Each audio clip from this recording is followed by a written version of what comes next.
Welcome to the Public Health Law Academy's training on preemption and public health. This training is brought to you by Change Lab Solutions and the CDC's Public Health Law Program. Laws and policies have a crucial role in shaping health outcomes. For example, they can determine who lives and works in safe environments, who has access to healthy foods and recreational space, who can use social programs, and more. These differences have resulted in health disparities across populations, such as in life expectancy, susceptibility to physical and mental illnesses, and other measures of well-being. However, just as laws and policies have created these disparities across race, gender, class, immigration status, and other lines, they can also be used to promote health and rectify inequities. Many state and local health departments have begun doing so. Yet some find their efforts frustrated by a legal concept called preemption. In simple terms, preemption occurs when a higher level of government limits or even eliminates the power of a lower level of government to regulate a certain issue. Issues that can be affected by preemption can include minimum wage requirements, environmental regulations, tobacco control, and nearly everything else that state and local governments can regulate. This training covers what preemption is, why it is important, how it works, and how to respond to it. Before we begin, we want to remind you that the information provided in this training is for informational purposes only and does not constitute legal advice. Change Lab Solutions does not enter into attorney-client relationships. Change Lab Solutions is a nonpartisan, nonprofit organization that educates and informs the public through objective, nonpartisan analysis, study, and/or research. The primary purpose of this discussion is to address legal and/or policy options to improve public health. There is no intent to reflect a view on specific legislation. Furthermore, while every effort has been made to verify the accuracy of these materials, legal authorities and requirements may vary from jurisdiction to jurisdiction. The contents of this presentation have not been formally disseminated by the Centers for Disease Control and Prevention and should not be construed to represent any agency determination or policy. Always seek the advice of an attorney or other qualified professional with any questions you may have regarding a legal matter. Building on the basic public health law concepts introduced in the PHLA Public Health Law Past and Present training, this module focuses on preemption, one of the main limitations on state, territorial, local, and tribal health departments' public health powers. Some state legislatures have increasingly used preemption to prevent local communities from taking actions that can reduce inequities caused by the legacy of racist and discriminatory laws. Recent scholarship has documented the rise in state preemption since around 2010 and warned of its potential to undermine local efforts to protect public health and widen inequities.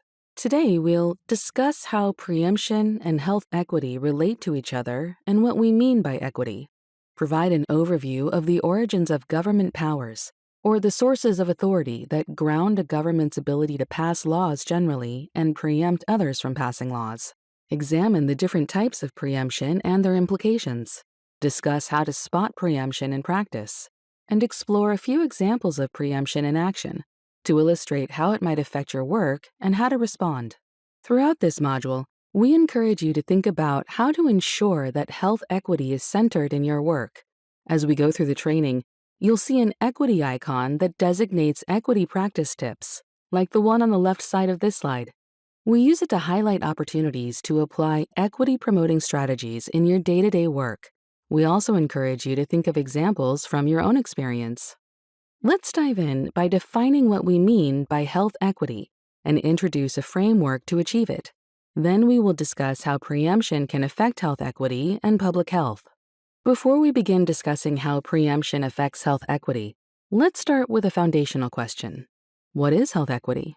Dr. Paula Braveman, one of the nation's leading experts on health equity and health disparities, put it very simply when she said, "Health equity means that everyone has a fair and just opportunity to be as healthy as possible.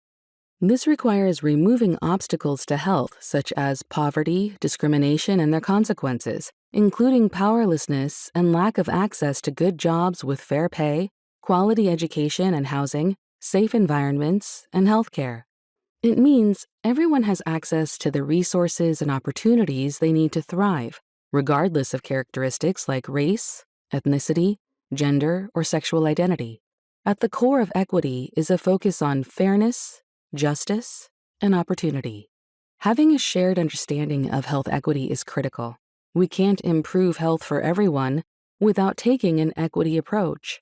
How organizations and teams talk about inequities will shape the approaches they use to advance health equity. A project explicitly focused on improving health equity might take a very different direction from one that's focused more generally on improving health for everyone. To move toward true equity, we must understand the difference between equity and equality. This illustration, based on the Robert Wood Johnson Foundation's Visualizing Health Equity, One Size Does Not Fit All infographic, shows the difference. The top section illustrates equality. An intervention focused on equality would apply the same one-size-fits-all solution to everyone regardless of need. Here, this idea is illustrated by giving 4 individuals the same bicycle. That sounds pretty good so far, but let's examine the situation more closely. The bicycle may be a good fit for the 2 people in the middle, but what about the person in the wheelchair on the left? And how about the child on the right who struggles to reach the pedals? This scenario shows how an equal approach, even a well-intentioned one, doesn't necessarily benefit everyone equally. The 2 individuals in the middle might be well on their way, while those on either side are left behind. The bottom section illustrates equity. An equitable approach means that we're focused on ensuring that people have what they need to thrive. And beyond that, it acknowledges the reality that not everyone starts at the same place. What one person or population needs might be different from what another needs. When we fail to design projects or interventions with equity in mind, there is potential for our efforts, again, even well-intentioned ones, to not only maintain inequities, but actually widen them. Providing the same bike to everyone will give the 2 individuals in the middle the means to ride off, while those on either side are left even farther behind. Furthermore, this example, which suggests that giving each person a bike suited to their individual needs achieves equity, has some significant limitations. First, while bicycles can be built for some people who use wheelchairs, for many other people with disabilities, even modified bicycles are not an inclusive or accessible form of transportation. A more equitable intervention would allow each person to choose from an array of vehicles and determine the one that works best for their needs. Additionally, this example has left out the broader structural conditions within which each individual is traveling. Do they have access to a bike lane? Does their neighborhood have a lot of car traffic? What about air pollution? And how far do they have to travel to get where they need to go? Equitable interventions must address these questions, that is, not just providing an accessible vehicle, but aiming to change the conditions that make it unsafe or more difficult for some people to get on a bike or travel in the first place.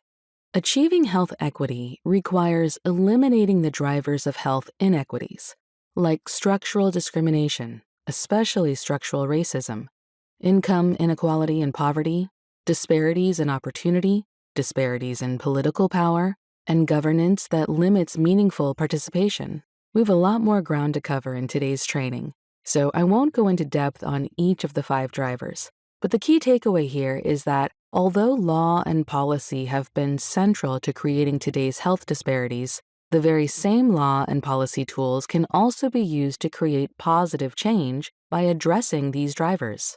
If you are interested in learning more about this framework and how it can be applied to achieve health equity, we encourage you to check out ChangeLab Solutions' Blueprint for Changemakers. What is preemption? We touched on the definition at the outset of this training, but at its core, preemption is when the law of a higher jurisdiction invalidates the law of a lower jurisdiction. Generally, a government cannot do anything that conflicts with a higher level of government's law. Depending on the type of preemption, lower levels of government might be prevented from passing any laws on a certain issue, or they might be prevented from passing certain types of laws affecting that issue.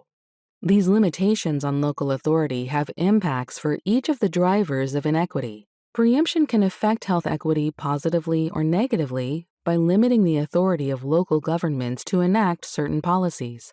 For example, a state could reduce income inequality by raising the minimum wage and preempting local governments from setting wages below the state minimum wage. A greater minimum wage can reduce poverty, which is associated with positive health outcomes, such as greater life expectancy and lower rates of chronic illness. But preemption can also worsen income inequality if a state prohibits local governments from enacting a wage higher than the state minimum. Since around the 2010s, there has been a trend of state legislatures preempting local governments from enacting policies that can undo the fundamental drivers of health inequities. In some cases, states use preemption in an overtly or even purposefully discriminatory manner by taking away communities' ability to adopt policies related to pay equity, employment, and housing discrimination, among other policies. In other instances, state preemption could still be discriminatory and inequitable even if it is not overt. For example, there has been state legislation preempting local governments from passing their own minimum wage increases, paid sick ordinances, rent control, and affordable housing ordinances, pandemic response regulations, and environmental regulations, among other areas. We expand on some of these later in the training.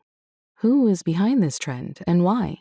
Often propelled by trade associations and business lobbying, many preemptive state laws are aimed at preventing any regulation at all. Many of these preemptive state laws are part of a long-term strategy by corporate interests to end local authority over a variety of issues. Businesses are generally concerned with profit, which reflects revenues, costs, inventories, marketing, and legal compliance, for example. New regulations can affect all of these things. Accordingly, businesses and industries have increasingly used preemption to protect their financial interests and thwart local efforts to enact policies aimed at advancing health equity. Much of this effort has been orchestrated by the American Legislative Exchange Council, or ALEC, an industry-funded organization that has written and distributed model bills to its members, which include lobbyists and about a quarter of all state lawmakers. These models have served as the basis for many of the increasing number of state laws that misuse preemption and exacerbate health inequities.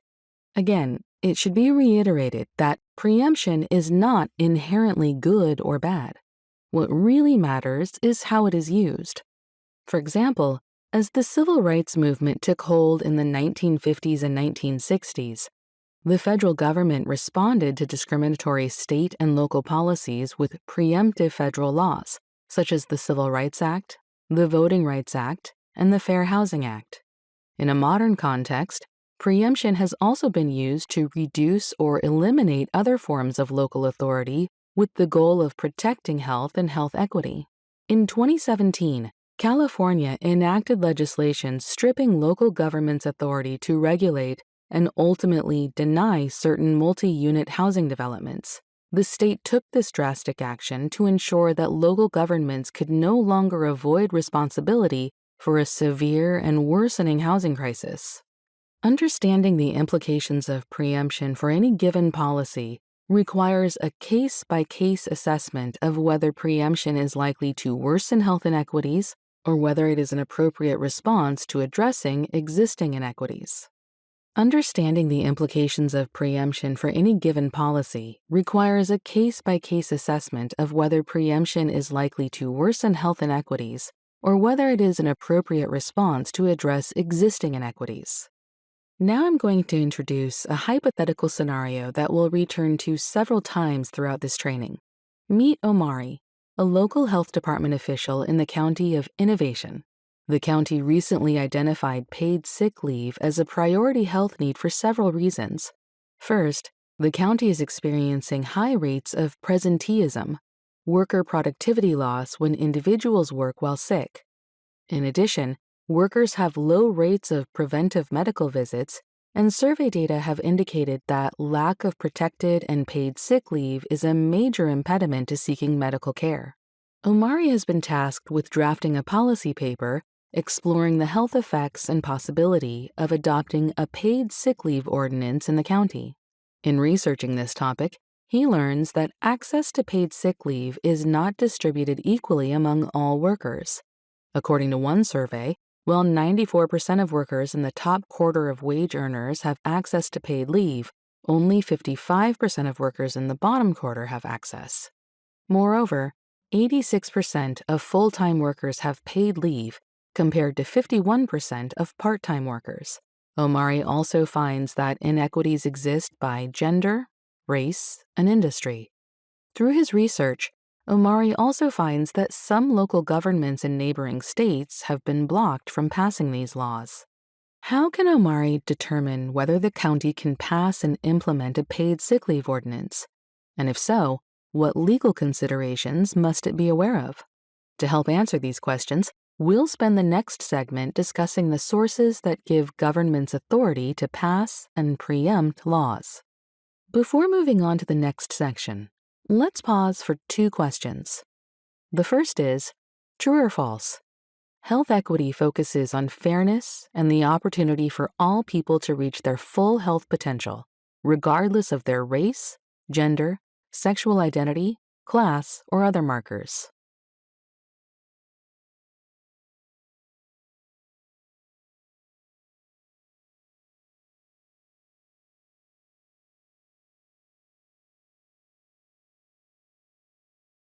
If you picked true, that's correct. Remember that while you might not use the same term to describe health equity, the main goal is that we share the same basic understanding of its core principles, which include fairness and opportunity to reach one's full health potential, regardless of any demographic marker. Here is the second question. True or false? Preemption always negatively affects health equity.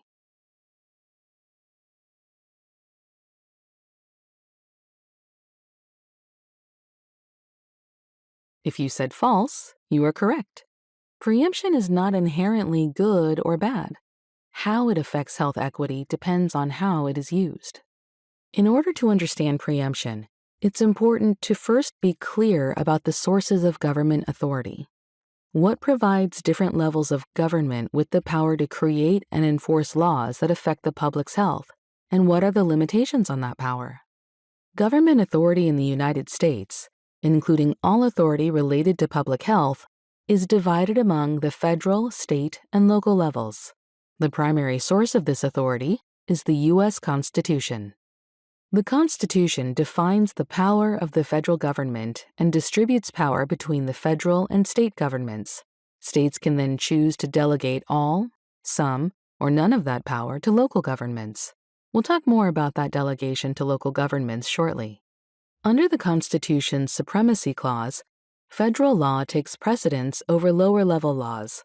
The clause states, "This Constitution and the laws of the United States which shall be made in pursuance thereof, and all treaties made or which shall be made under the authority of the United States, shall be the supreme law of the land, and the judges in every state shall be bound thereby, anything in the Constitution or laws of any state to the contrary notwithstanding." So, if a state or local law conflicts with federal law, the supreme law of the land, supersedes the lower-level law. Though federal laws are supreme, the federal government has limited powers. That means it only has those powers enumerated by the Constitution. This includes the power to tax, spend, and regulate interstate commerce. The federal government also has the power to make all laws that are deemed necessary and proper to execute the powers specifically listed in the Constitution. It is through these powers that the federal government can make and enforce laws relating to public health. However, it's really states and local governments that have the most leeway to enact laws to protect the public's health. Under the 10th Amendment to the Constitution, the powers not delegated to the United States by the Constitution, nor prohibited by it to the states, are reserved to the states respectively or to the people. In other words, states have all of the powers not delegated specifically to the federal government. One of these powers is what is known as the police power. In spite of its name, the police power extends beyond law enforcement. It encompasses the power of states, and by delegation, local governments, to promote the public health, safety, and general well-being of the community. In fact, protecting the public's health is one of the core purposes of state and local governments. Courts have generally been deferential to the exercise of this power as long as the interventions are rationally related to promoting the public health, safety, or general welfare, and carefully designed to ensure that no other constitutional or legal provisions are being violated. Bike safety laws are a good illustration of a valid exercise of the police power. In accordance with their police powers, many states have enacted laws requiring bicyclists below a certain age, typically 16, to wear a helmet for their safety. The police power is a plenary power of the states, meaning that states can choose how much, if any, of this power they will give to local governments. While the Constitution is the source of states' police powers, local governments must rely on the states for their authority. The degree to which local governments have autonomous powers varies greatly by state.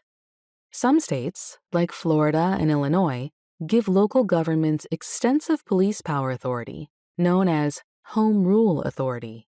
In those states, local governments can directly enact laws that affect the general public without relying on a specific delegation of power from the state legislature. Home rule limits the degree of state interference in local affairs, but does not eliminate it. For example, even though Florida grants broad home rule powers to cities and counties, the state legislature still has the ability to preempt or preclude local action in some areas, like passing smoke-free air laws. Only the state can regulate where smoking can occur. California is another example of a state that grants some of its local governments broad police powers. Under the California Constitution, home rule counties and cities may make and enforce all local, police, sanitary, and other ordinances and regulations not in conflict with state law. Other California jurisdictions known as general law cities and counties have more limited authority, with their government structure and powers being defined in state law. Dillon's rule states are on the other end of the spectrum, limiting the ability of local governments to exercise police power. In states following Dillon's rule, local governments may act only within the powers specifically granted to them by the state legislature. For example, local governments in Virginia have only those powers that are expressly delegated to them by the Virginia General Assembly or clearly implied from a specific grant of authority, and essential to the purposes of government, that is, considered indispensable, not just useful or convenient. In other words, if there is any doubt as to whether a Dillon's rule state like Virginia has delegated its power to local government, then the power has not been given. Because the amount of authority that states give local governments varies so greatly by state, it is important to know how the delegation of power to local governments works in your state. Whether a jurisdiction falls under Dillon's rule or home rule is distinct from preemption. The first step in determining authority is to review the amount of authority the state has given to a local government to pass laws and policies. The second step is determining if any preemption exists. Preemption, if it exists in that state, then curtails the local government's general authority by outlining the subject areas the local government cannot regulate, or the specific types of laws and policies that it cannot pass. Let's return to Omari.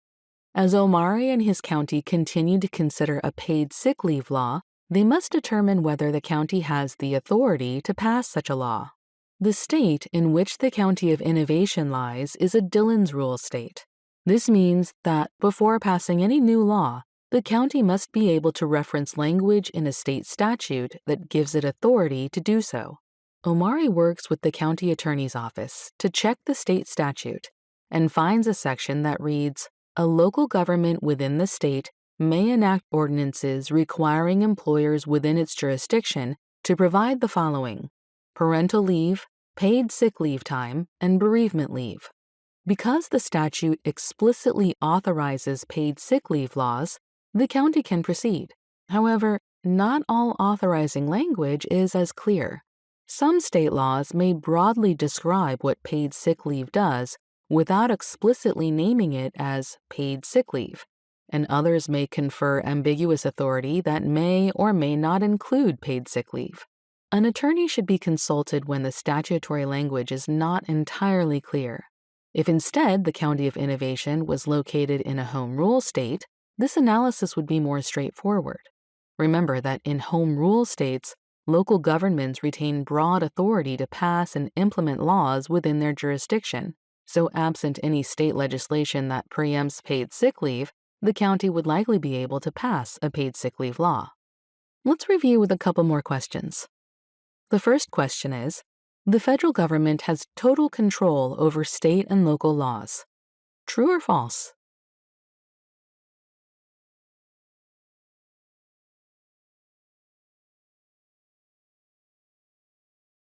The answer is false. The U.S. Constitution divides control between the federal and state governments. Remember that states have the primary authority to regulate the general health, safety, and welfare of their citizens, the police power. The second question is, local governments have authority to enact laws regardless of what state law says. True or false?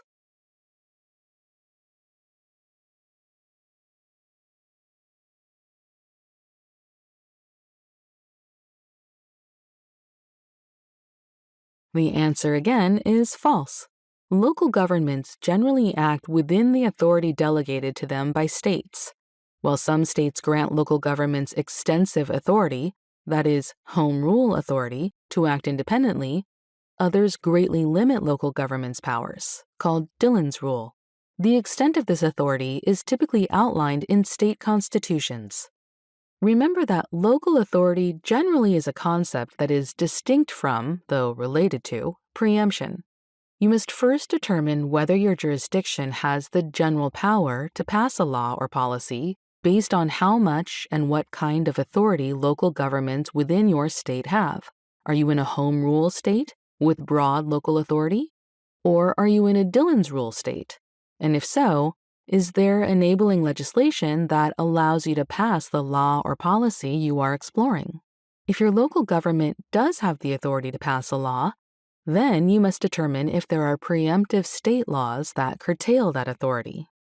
Different types of preemption exist. In this section, we'll talk about these different types and the wide range of implications they can have. Ceiling preemption occurs when a higher level of government prohibits lower levels of government from requiring anything more than or different from what the higher level law requires. One example is in the minimum wage context. A number of states have passed laws establishing a state-level minimum wage that prohibits cities from establishing a minimum wage higher than the one set by state law. This is an example of ceiling preemption, because in those states, there is no room for local governments to act above and beyond state law. Sometimes, however, a lower level of government may regulate some parts of an issue, even when a higher level of government has a law in that area. This is known as floor preemption. The law of the higher level of government may set a minimum standard, but still allow room for a lower level of government to add additional requirements. Again, using minimum wage as an example, federal law sets minimum wage rates in the United States, but federal law acts as a floor. That is, it preempts state and local governments from adopting laws that set a lower minimum wage. States and local governments can still set higher minimum wages unless a local government is located in a state that has ceiling preemption in this area. Let's take a closer look at ceiling preemption. What effects does it have? The first effect is uniformity. For example, federal airline safety regulations create one uniform set of national standards, preempting states from passing laws that vary from that federal standard. Uniform standards can also lead to efficiency. This efficiency can be particularly beneficial in fields where having a single regulator can lead to significant cost savings. Nuclear power plant safety is one example, which we'll touch on more in a moment. It's worth noting, however, that in some instances, The efficiency argument is used to generally oppose local regulatory authority, even when the evidence does not support claims of efficiency. For example, to return to paid sick leave, many legislators oppose paid sick leave on the grounds that it stifles businesses by imposing undue costs. If different local governments within a state can enact different local paid sick leave ordinances, businesses often argue that it becomes increasingly complicated to administer different paid sick leave benefits across jurisdictions. To the contrary, research has generally found that implementation of paid sick leave has not been overly burdensome for employers, and that it reduces employee turnover and presenteeism and increases employee productivity. And finally, ceiling preemption guarantees equality. The idea here is that ceiling preemption eliminates disparities in the protections afforded to people based solely on where they live. A law with ceiling preemption might not set the highest possible standards, but at the very least, it ensures that everyone is held to the same standard and that no one is left without any standard. Equality treats everyone the same. It is important to remember that equality is different from equity. As we discussed earlier, equity ensures that people have what they need to thrive, and it acknowledges what one person or population needs might be different from what another needs. If the goal is to achieve equity in a certain area, that is difficult with ceiling preemption. Let's look at a few examples where uniformity might have benefits that outweigh its drawbacks, and where ceiling preemption, therefore, is in effect. This can happen on the federal and state levels, but for the next few examples, we're going to focus on federal ceiling preemption. Where might it make sense for the federal government to enact one law that applies across the country instead of the potential for having 50 different standards in the 50 states? One example of ceiling preemption is airline safety regulations. Because we don't want pilots worrying about what standards and regulations might apply as they cross state lines in the air, it seems most logical and efficient to regulate airline safety on the federal level and not to allow states to enact different laws. And that's what we do. Airline safety is regulated by the federal government, and state and local governing bodies are preempted from enacting laws in this area. Another example is nuclear power plant safety. Nuclear safety issues related to the construction and operation of nuclear power plants in the United States are governed by federal regulations issued by the Nuclear Regulatory Commission.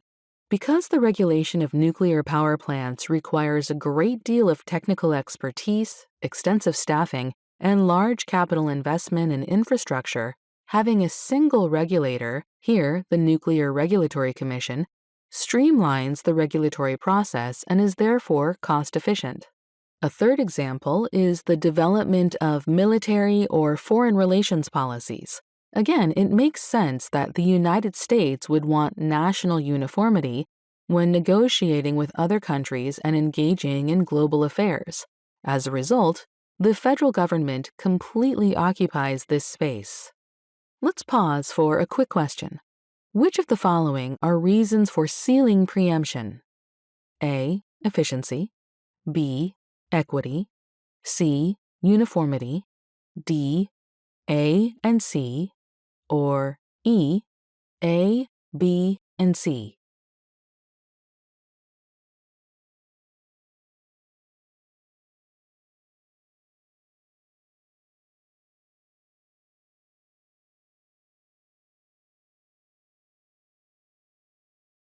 If you picked D for answers A and C, you are correct. Efficiency and uniformity are two reasons for ceiling preemption. This preemption ensures that everyone is held to the same standard, which is equality and not equity, which is why answer choices B and E are incorrect. With floor preemption, the higher level of government passes a law that establishes a minimum set of requirements. Lower levels of government can add more or more rigorous requirements. As we showed with several examples of ceiling preemption, there are times when uniformity makes sense. However, there are also benefits to local control. Local control allows the flexibility to tailor policies to fit a community's needs. Local control can also foster innovation. State and local governments are sometimes called the laboratories of democracy because they can test or refine policy ideas. Local control creates an environment that allows the development of innovative policies by testing them on a smaller scale. And with innovative policies comes the opportunity to drive policy change more broadly and encourage progress in areas that are unsettled because the science is still evolving or policymakers are still learning what works. Yet, history also cautions against unchecked local control.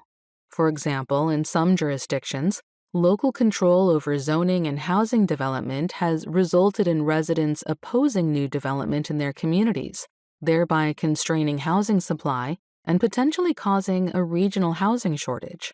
Floor preemption is one safeguard against unchecked local authority. In June 2011, the Institute of Medicine, which has since been renamed the Health and Medicine Division of the National Academies of Science, Engineering, and Medicine, weighed in on the issue of preemption and the roles of the various levels of government in a report about using law to address public health challenges. In its report, it highlighted floor preemption and recommended that when the federal government regulates state authority and the states regulate local authority in the area of public health, their actions, wherever appropriate, should set minimum standards, floor preemption, allowing states and localities to further protect the health and safety of their inhabitants. Preemption should avoid language that hinders public health action. Now that you know the basics of floor preemption, let's look at a few examples, again on the federal level. Civil rights laws are one area where states may go beyond what is required by federal law. For example, Title VII of the Federal Civil Rights Act of 1964 prohibits employment discrimination on, among other things, the basis of gender, including discrimination on the basis of pregnancy. Some states, including California, have gone further and require employers to provide greater pregnancy benefits than what is required by federal law. In a case challenging the California statute requiring employers to grant leave for pregnant employees, the California Court of Appeals explained that Congress intended to construct a floor beneath which pregnancy disability benefits may not drop, not a ceiling above which they may not rise. Another illustration of floor preemption is the implementation of federal environmental laws. The Clean Water Act is a good example of the combined effort that the federal government and states play in ensuring water safety. Under the Clean Water Act, discharging any pollutant into the water without a specific permit is illegal. Although this is a federal law, each state must establish the threshold amount of pollutants that facilities may lawfully discharge into the water. A final example are school nutrition standards. Federal law sets minimum standards for foods sold at schools participating in the National School Lunch Program, but it allows state agencies and local school districts to impose more rigorous and/or additional nutrition requirements. Back in the County of Innovation, Omari learns that his state does not have a paid sick leave law, but state legislators are in the process of drafting one. State policymakers will need to decide how that law will sit relative to local paid sick leave laws. Will the state law act as a floor, guaranteeing a minimum number of paid sick leave days and setting other minimum standards? If so, this means that other local governments within the state, such as Omari's, could pass even stronger paid sick leave laws on top of the existing state law. Or will the state law act as a ceiling, in which case the state law preempts any local law? Whatever the state decides, it will affect the paid sick leave laws that localities such as the County of Innovation can pass. In addition to floor and ceiling preemption, there is a third type of preemption called vacuum, or sometimes null preemption. This occurs when legislators choose not to enact regulations in a particular field and actively forbid lower levels of governments from doing so, creating a regulatory void. This typically happens on the state level, and therefore most often affects local government authority. Vacuum preemption is a growing trend in the public health world right now, especially when it comes to labor and wage laws, such as those regulating the provision of paid sick leave days. It is often easier for cities and counties to enact their own laws, reflecting their needs and desires of and protecting the health of their communities. However, as more do so, an increasing number of industries and their lobbies may disagree with these laws and are responding by using state-level vacuum preemption to stop all local action. This is a map of the states, highlighted in red, that as of February 2024 have laws preempting local paid sick leave ordinances. The vast majority of these states preempt local paid sick leave ordinances, yet have no statewide standard, creating a regulatory void. This is vacuum preemption. A few states, such as Oregon and Maine, have state-level paid sick leave laws, but preempt local paid sick leave. These are examples of ceiling preemption rather than vacuum preemption. Indiana is one of the states that creates a regulatory vacuum regarding employee benefits and leave. On the slide is an excerpt from one of Indiana's statutes. It expressly prohibits local governments, defined by Indiana as a unit, from passing any law that requires employers to provide employee benefits, such as health or disability insurance, requires employers to have a leave policy, such as paid sick or maternal or paternal leave. As a result, no city or county in Indiana may regulate any of these issues, even if the state has not enacted its own substantive standards in these areas. While individual employers can choose to provide these benefits, all workers throughout the state will be entitled to these benefits and types of leave only if Indiana or the federal government create floor requirements. Additional areas where states have used vacuum preemption include local minimum wage laws and food labeling laws. For example, in 2016, Alabama passed the Uniform Minimum Wage and Right to Work Act, which expressly preempted local governments from establishing minimum wage laws but did not create a state-level minimum wage. This law effectively created a regulatory vacuum at the state and local levels, leaving only the federal minimum wage law in effect in Alabama. Similarly, Texas enacted a law preempting local governments from passing ordinances that prohibited landlords from rejecting tenants based solely on a person's source of income.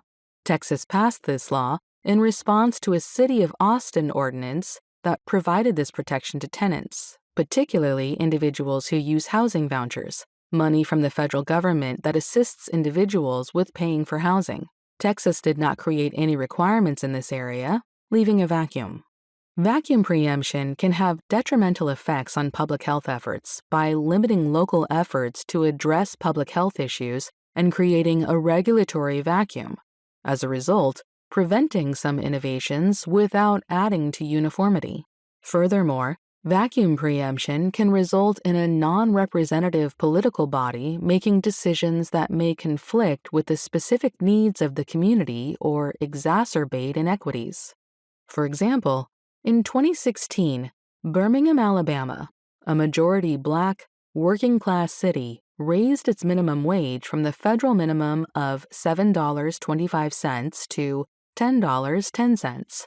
2 days later, the state legislature, predominantly composed of white legislators from other areas of the state, passed a law barring all Alabama localities from raising its minimum wage or requiring other employee benefits. This is an example of how preemption as a legal tool can sometimes be problematic for structural reasons.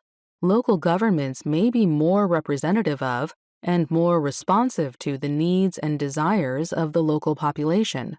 When a locality is demographically very different, for example racially, socioeconomically, or politically, as Birmingham is from the state legislature may not reflect either the makeup or the political preferences of that locality. By enacting state-level laws that are preemptive, the legislature may be thwarting the ability of the local government to address specific problems in a way that is most helpful to the people experiencing those problems daily. No type of preemption is inherently bad. It can promote or inhibit public health and equity depending on its use. Despite vacuum preemption commonly being used to constrain local public health authority, it can also be used to advance equity. For example, state vacuum preemption of 911 nuisance laws or laws that penalize people for repeated 911 calls can advance equity by ensuring people are not dissuaded from calling 911 for legitimate health and safety purposes. Finally, it is worth noting that sometimes the higher level of government will go one step further to ensure that there is a regulatory void by penalizing lower levels of government or local officials who legislate in certain areas. This may be referred to as punitive preemption or super preemption. For example, a state could remove funding from a local jurisdiction that enacts laws in the preempted area. Other punitive measures may include fines for elected officials who legislate in the preempted area, giving corporations or individuals the right to sue local governments or elected officials for violation of preemptive laws, or removal from office if an elected official violates such a law.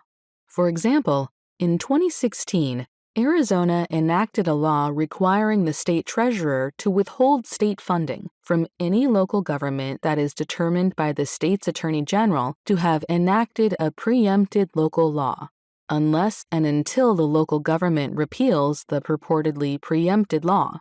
What makes Arizona's punitive preemption even more notable is that it is not limited to specific topic areas, as most other punitive state laws have been, but applies in a sweeping manner to any local governments with laws that violate or may violate any provision of state law or the Arizona Constitution. Before moving on to the next section, let's pause to check your understanding. Which of the following is an example of vacuum preemption? A. A state law preempting local governments from passing ordinances to protect tenants from housing discrimination and not having any protections in state law. B. A state law requiring a minimum set of protections for tenants against housing discrimination.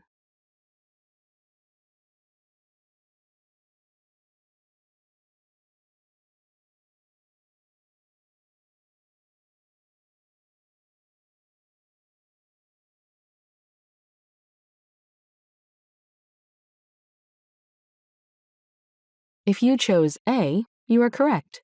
A state law that preempts local action on a topic without enacting any regulations at the state level leaves a vacuum of regulation on that topic.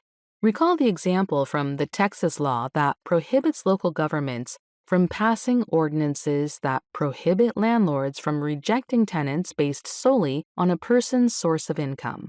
If a state passes a law requiring a minimum standard but allows local governments to add requirements, that is floor preemption. That is what is described in choice B. Now that we've covered the basics of preemption, let's talk about how to know whether something is preempted. To spot preemption, there are two main questions to ask yourself. Are you working for a state or local government? What does the language of the law say? The first question relates to identifying the higher level of government's laws that might have preemptive effect. If you work at the state level, you will need to look to federal law to determine if there is preemption. If you work at the city or county level, you will need to look to both federal and state law. A state can, through its laws, tell a city or county that a particular topic is going to be regulated only at the state level, thus preempting local government efforts. And the federal government, through its laws, can tell state and local governments, sorry, you don't get to regulate in a given area. If you try, any laws you pass will be preempted. It is important for any city or county trying to enact a new regulation to check for preemption by both federal and state law.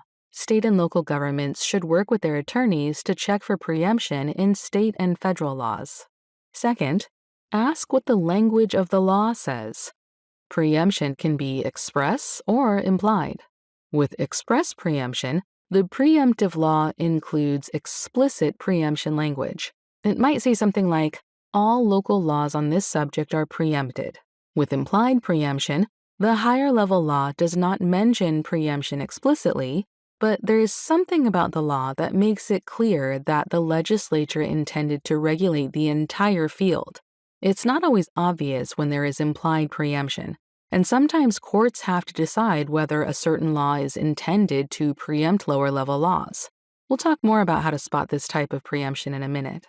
Here's an example of express preemption from Oklahoma. Its Prevention of Youth Access to Tobacco Act contains a preemption provision that expressly states, "No agency or other political subdivision of the state, including but not limited to municipalities, counties, or any agency thereof, may adopt any order, ordinance, rule, or regulation concerning the sale, purchase, distribution, advertising, sampling, promotion, display, possession, licensing, or taxation of tobacco products, nicotine products, or vapor products."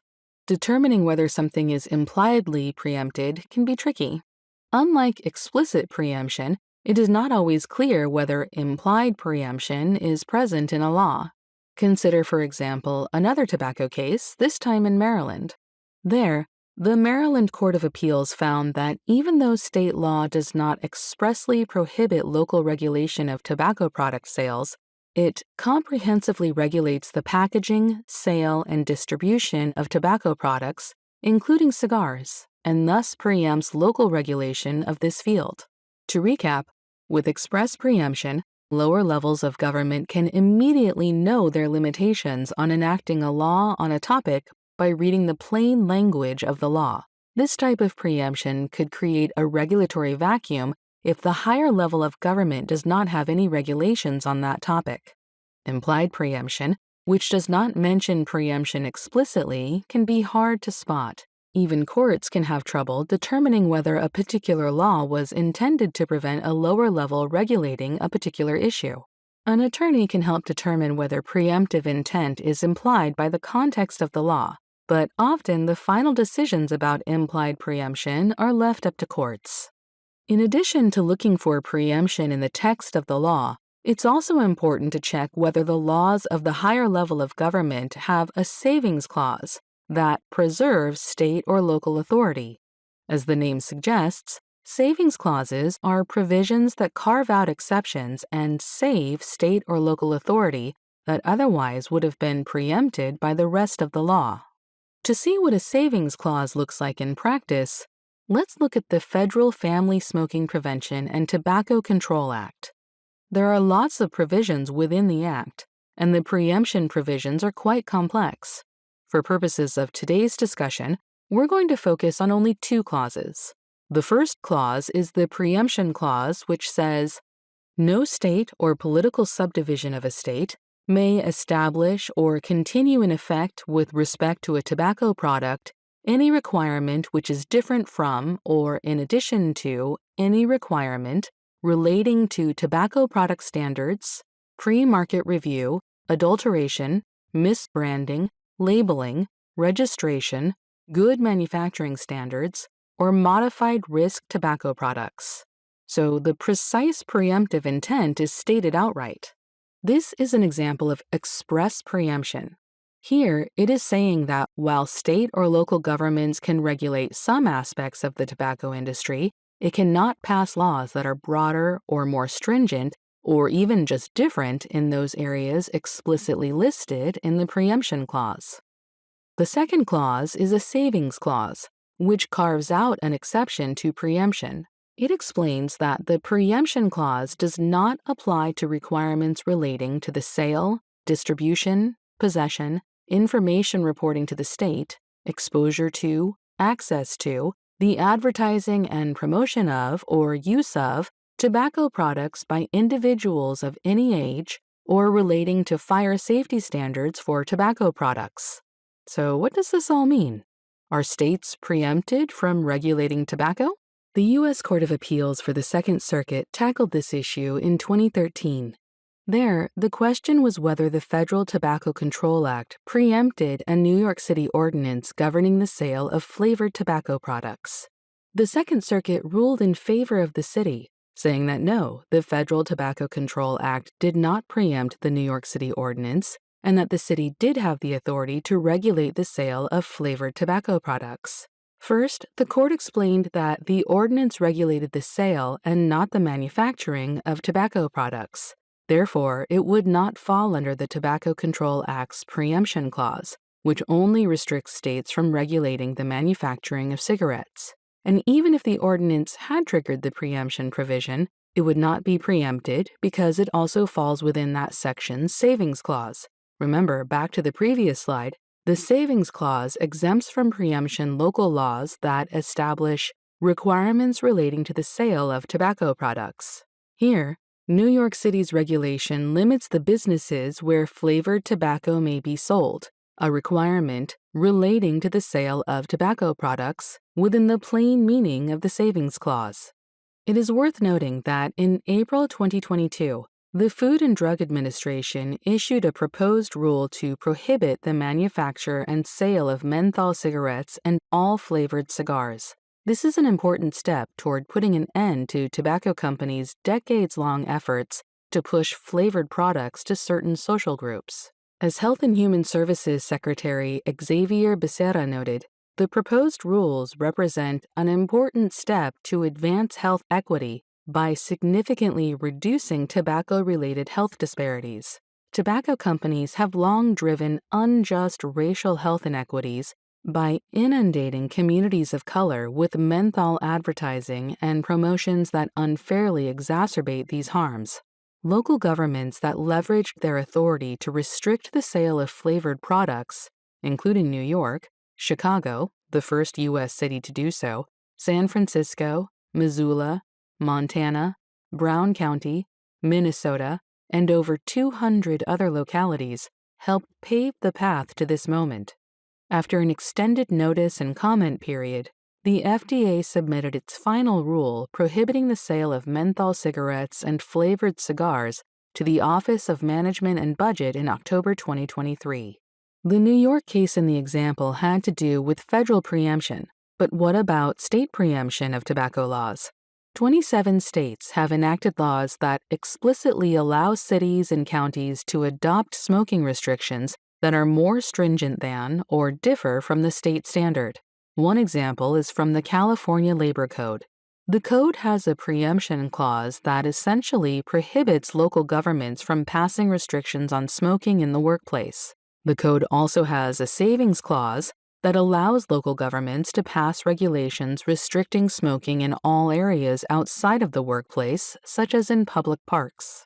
Based on what you've just learned, which of the following must you consider when determining whether a higher level law preempts an issue? A. The plain language of the law. B. Legislative intent. C. Case law. D. A and B. Or E. A, B, and C.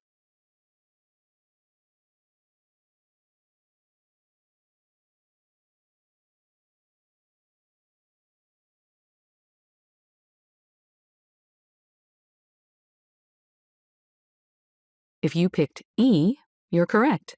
The plain language of the law, answer choice A, will indicate whether something is expressly preempted. Legislative intent, B, and case law, C, can help you find implied preemption. So all three will help you determine whether there's preemption. And that brings us to our last segment, how to approach preemption in the everyday practice of public health. This section discusses strategies for navigating preemption. Before we discuss strategies for navigating or responding to preemption, let's recap what we've learned about approaching preemption. First, you need to know your authority. How do you know whether you can enter a certain field to pass a law without being preempted? Remember back to the two key questions we talked about earlier. To determine whether your law is preempted, first, identify the higher level of government that might preempt you. So if you're a state, look to federal law. If you're a city or county, look to the relevant federal and state laws. Second, examine the language of the law. Does the higher level of government's law expressly preempt you? If it's not immediately clear, consider the legislature's intent. Is there implied preemption? Third, Check whether the laws of the higher level of government have a savings clause that preserves state or local authority. A final important step is to stay alert. A lot of preemption provisions are, sometimes intentionally, included in legislation at the last minute. So it's important to keep an eye out for legislation on subjects of interest and to be prepared to respond quickly. Now that we've recapped how to spot preemption, let's discuss ways to navigate or respond to it. Returning back to the County of Innovation, let's imagine that the state midterm elections just happened and changed the composition of the state legislature. A party that is generally opposed to paid sick leave laws has a majority now and has their eyes set on prohibiting paid sick leave requirements in the state. A legislator presents a bill that will preempt local governments from enacting paid sick leave laws. One of the local policy organizations that Omari and his team have been working with has been tracking state bills to spot potential preemption of its paid sick leave law and alerts the county to the proposed bill. Now the County of Innovation must determine how the bill would affect a local paid sick leave law and how likely it is that the bill will pass. Reading the bill, they discover that the bill expressly preempts all local paid sick leave laws with no savings clause. Furthermore, there is a punitive provision that allows the state to withhold some funding from local governments that attempt to pass paid sick leave laws. The preemptive language in the bill would prevent local governments from tackling unequal access to paid sick leave across the county. Because there is no statewide paid sick leave law, and this bill would impose penalties on local governments that attempt to pass such laws, this is an example of both vacuum and punitive preemption. Additionally, the county predicts that because of the shift in the political composition of the state legislature, the bill will almost certainly pass. What can the County of Innovation do now? In these next few slides, we outline 3 strategies to respond to imminent or actual preemption that may negatively affect health equity. Repeal bills, find ways to work around the preemptive legislation through alternative policy approaches, and engage in litigation challenging the legislation. First, repeal bills are pieces of state legislation that repeal state preemption laws and return legal authority to local governments. They can invalidate specific preemptive provisions or even repeal an entire piece of preemptive legislation altogether. As with any legislation, these repeal bills can be standalone bills or be part of a larger piece of legislation, and they must go through the usual state legislature. An example comes from Delaware, which had previously preempted local smoke-free regulations in a 1994 statewide tobacco control bill. This preemption language was subsequently repealed as part of a 2002 Delaware Clean Air Act that also expanded the state's smoke-free regulations. The feasibility of this approach depends on several factors, such as the issue involved, the specifics of the preemptive state law, the makeup of the state legislature, and the interests of affected industries or other parties. Based on these and related factors, repeal may be relatively straightforward, or it may require substantial time and resources. In Omari's case, if the state passes a law preempting paid sick leave laws, the county could push for a repeal bill in the future if and when a politically favorable climate returns. If there is not political consensus to repeal, local governments may try to work around the preemption. For example, a local government's ultimate goal might be to reduce tobacco use by increasing the cost of tobacco products. It may initially seek to enact a local excise tax on tobacco products, but find that the state preempts local tobacco taxes. Rather than seeking to overturn this preemption, the local government could consider alternative policies that achieve their objective, such as enacting a minimum price for tobacco products and prohibiting the use of discounts and coupons to lower their price. In the County of Innovation, local policymakers might be able to work around the preemption bill by exploring other policy levers that achieve similar effects, such as offering incentives to employers who provide paid sick leave or strengthening other leave requirements. Finally, Litigation challenging the preemption may be a viable strategy. Litigation can nullify preemptive legislation outright, though it comes with costs and risks. First, litigation is time-consuming and expensive. Second, a court's decision is generally not easy to predict. Depending on the previous case law in the state and the judge assigned to the case, any number of results, good or bad, can occur. As the County of Innovation determines whether it should tackle the preemption bill head-on with litigation, it should consider whether it has the resources for lengthy litigation, the likelihood of success, the possibility of a bad ruling that will forestall future challenges, and even the chance that the state may take retaliatory action against the county because of the lawsuit. For a real-life example of how litigation can be used to combat preemption, let's go to Ohio. In April 2011, the Cleveland City Council passed an initiative banning the sale of artificial trans fat-containing foods from local grocery stores and restaurants. 2 months later, the Ohio Senate used an amendment in the state budget bill, a bill completely unrelated to food and nutrition, to block the city's initiative. In response, the city of Cleveland sued the state for its attempt to block the proposed ban.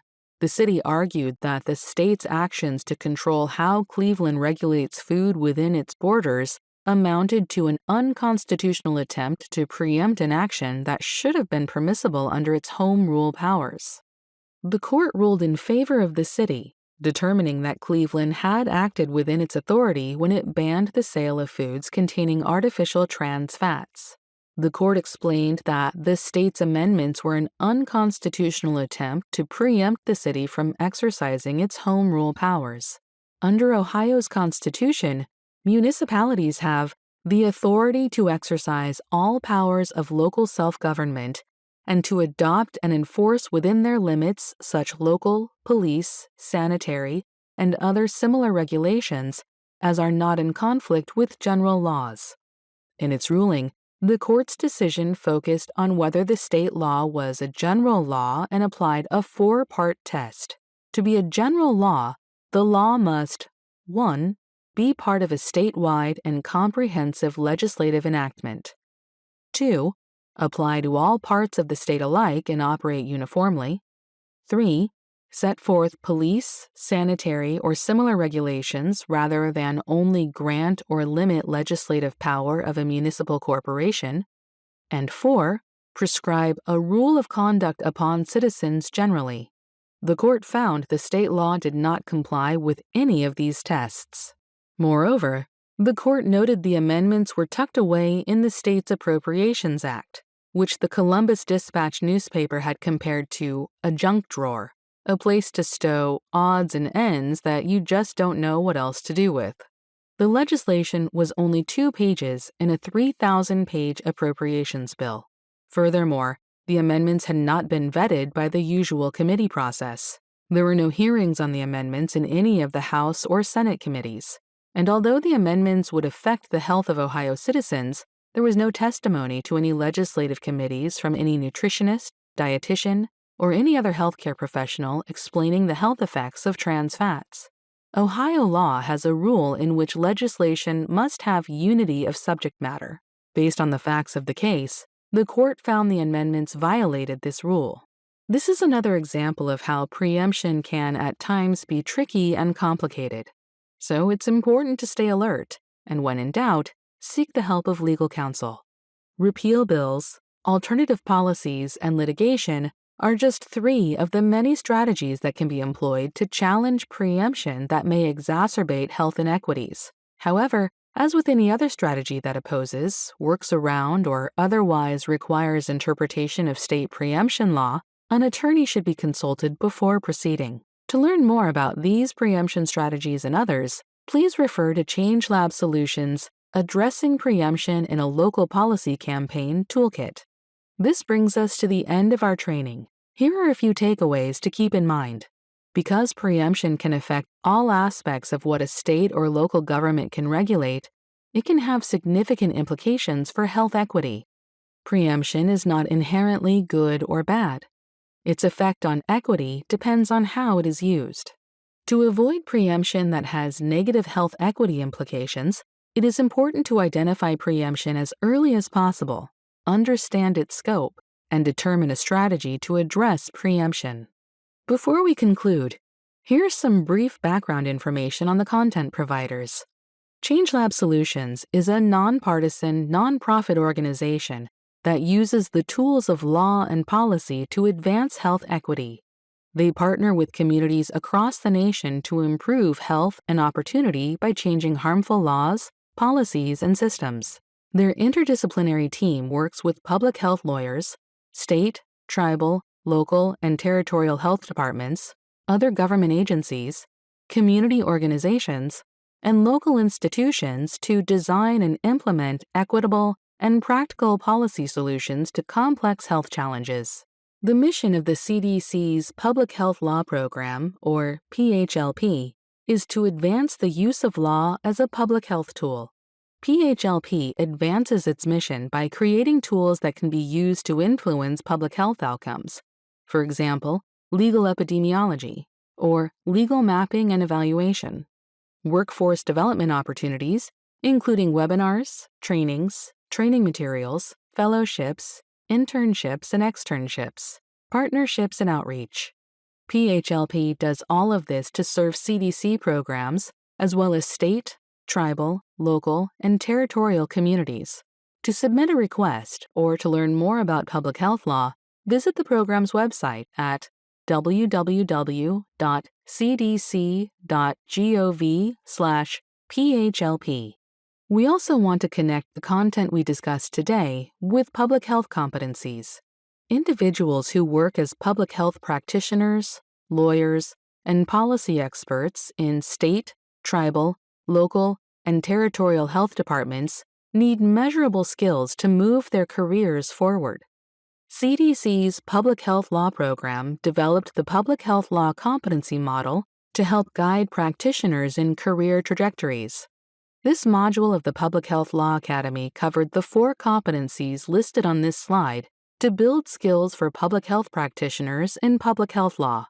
We want to note that these are not the objectives for this course, but general public health law competencies, suitable for the public health professionals at all levels of their careers, from students to entry-level staff to supervisors and executive-level managers. There are 4 competencies. Define basic constitutional concepts that frame the everyday practice of public health. Describe public health agency authority and limits on that authority. Identify legal tools and enforcement procedures available to address day-to-day, non-emergency public health issues. Distinguish public health agency powers from those of other agencies, legislatures, and the courts. This slide acknowledges that this training was made possible in part by a cooperative agreement with the CDC, and that the views expressed in the training do not represent the official policies of HHS. Thank you for attending our training.